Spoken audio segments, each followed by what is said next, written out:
that government has a divine purpose to preserve order and administer justice. In Romans 13:1-7, it is the instruction of Paul to Christians living under Roman rule to submit to government as part of God's design for order. To submit to government.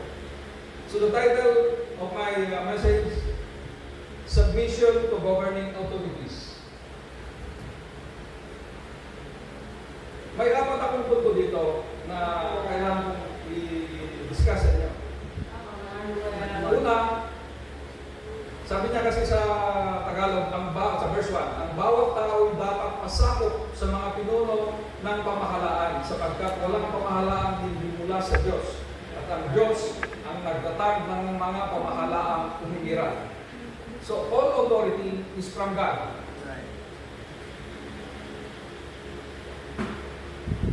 Christians are to recognize God as the ultimate authority over all governments.